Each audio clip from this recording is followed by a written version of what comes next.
Ya estamos de regreso en tiempo real. Gracias por continuar con nosotros. Déjeme regresar a este tema de la próxima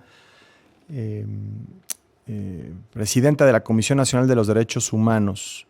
Todo lo que se ha discutido desde la semana pasada, pues ya estaba aprobada una terna, la que está integrada por Paulina Hernández, que es exrelatora de Derechos Humanos en Jalisco, María del Rosario Piedra Ibarra, ya sabe, la actual presidenta, y por Nacheli Ramírez, la actual presidenta de la Comisión de Derechos Humanos de la Ciudad de México. Pese a tener el último lugar en el proceso de evaluación de la Comisión de Justicia en el Senado, Rosario Piedra pues, fue incluida en esta terna de un grupo de 15 aspirantes. Había sido eliminada Tania Ramírez, por ejemplo, que fue la segunda mejor evaluada de las 15 propuestas iniciales. Y ahora, pues, la peor evaluada parece, por lo que dice Gerardo Fernández Noroña, el presidente del Senado, por lo que dice también el senador Monreal, pues es la mejor opción, ¿no? De pronto, la mejor opción. Santiago Aguirre es director del Centro PROD de Derechos Humanos. Santiago, un gusto platicar contigo. Ustedes ya se pronunciaron sobre este asunto y quisiera platicar contigo para entender primero, cuál es la crítica a la posibilidad de que sea reelegida Rosario Ibarra. Hola Enrique, buenas tardes y buenas tardes también al auditorio. Te escucho muy bajito, yo espero que se pueda escuchar bien mi voz, pero casi no te escuché lo último. Sí, no, te escuchamos perfectamente. Te decía, ¿cuál es la postura que han tomado en el Centro PROD y sobre todo la crítica en torno a la posibilidad de que pueda reelegirse Rosario Piedra Ibarra? Listo, Enrique, ya te escucho perfecto. Mira, estamos muy preocupados y preocupadas en las organizaciones de derechos humanos, en la gran mayoría de las organizaciones de víctimas, te diría que también en la academia y el periodismo que da seguimiento a este tema, porque nos parece que no hay las condiciones para que haya una reelección. La gestión que termina ha sido muy negligente, muy deficiente, y no se trata de personalizar en la titular, que es lo que penosamente ha hecho mucho la oposición y quizá eso no ayuda, sino de intentar mirar en números su mal desempeño. Y cuando uno ve cómo se gestionaron las quejas, cómo se emitieron las recomendaciones, cómo se omitió interponer acciones de inconstitucionalidad en temas críticos, cuántos comunicados se dedicaron a fustigar a medios de comunicación, a instancias internacionales, a la sociedad civil, pues es claro que fue una muy mala gestión. Que en ese contexto se le premie reeligiéndola para otro periodo de 5 años, pues nos parece que es un pésimo mensaje sobre cómo entiende la nueva administración los derechos humanos y la rendición de cuentas, que se vuelve además más grave en un contexto donde ya no vamos a tener un poder judicial con efectiva división de poderes y tampoco otras instancias como el propio INAI que está pronto a desaparecer. Entonces te diría que lo vemos como una muy mala noticia. Sí, Santiago, hablemos de los números entonces. Hablabas de la manera en la que se gestionaron quejas, los comunicados en donde se acosaba a medios de comunicación, a críticos. Platícanos de eso. Sí, claro. Si tomamos, por ejemplo, Enrique, el tema del monitoreo a las Fuerzas Armadas, que es un tema esencial dado el despliegue militar que hay en prácticamente todo el territorio, lo que encontramos es que el número de recomendaciones que emitió en este periodo la CNDH es sumamente bajo frente al cúmulo de quejas que recibió. Son más de 1,800 quejas contra el Ejército por poco más de 20 recomendaciones, más de 1,600 quejas contra Guardia Nacional por poco más de 13 recomendaciones. Y en estas vimos también, además, un sesgo de investigar con mayor celeridad los eventos ocurridos antes de 2018.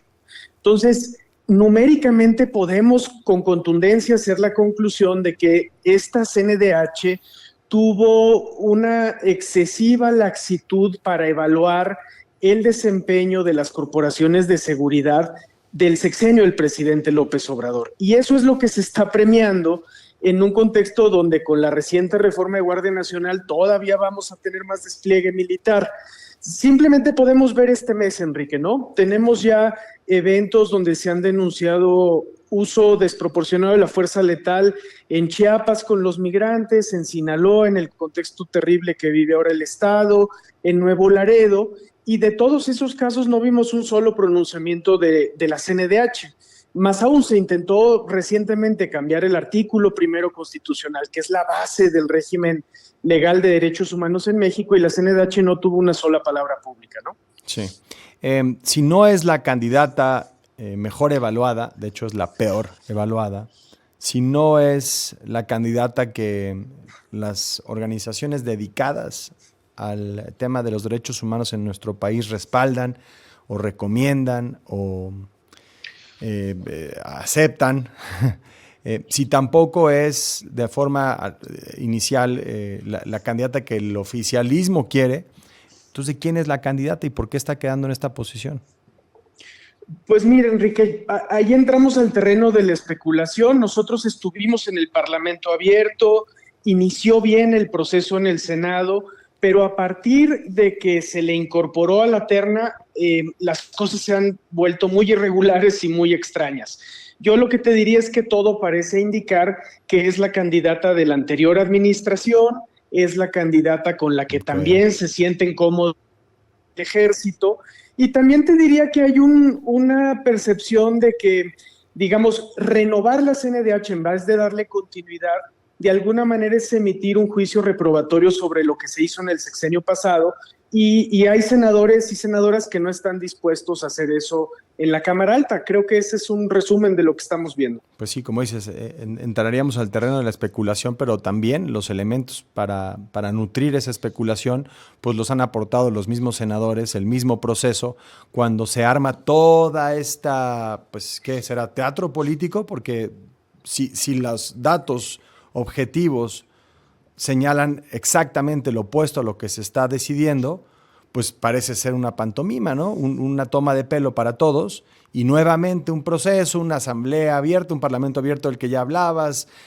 vamos a escuchar los puntos de vista, vamos a evaluar a las candidatas, la que tenga el mayor mérito será la que quede, y de pronto, no, pues ¿qué creen? No va por ahí. Entonces, como dices, es el terreno de la especulación, pero no es una especulación que no tenga elementos de verdad, ¿no? O sea, hay algo ahí que apunta hacia, pues, una irregularidad, como lo decías, cuando llega a la terna, cuando hoy salen los senadores de Morena a decir, vamos en unison y apoyando a la actual presidenta, pues es en donde entra uno en la sospecha, ¿no? Por decirlo menos.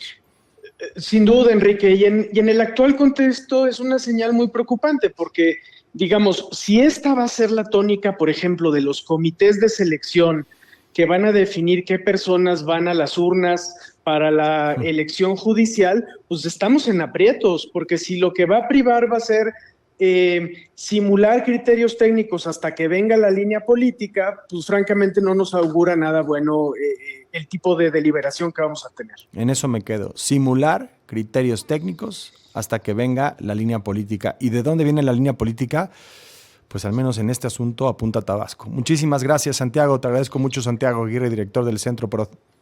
Al contrario, siempre agradecido contigo, Enrique. Buena tarde. Muy buenas tardes. Bueno, pues ahí lo tiene. Queríamos regresar al asunto porque pues no es menor lo que está ocurriendo, ¿no? El papel, el perfil de la Comisión Nacional de los Derechos Humanos, la importancia de los temas que lleva esta comisión y el hecho de que pues, los resultados no favorecen a quien los senadores de Morena dicen debe ser la candidata única en una decisión que llaman de Estado. Bueno, hacemos una muy breve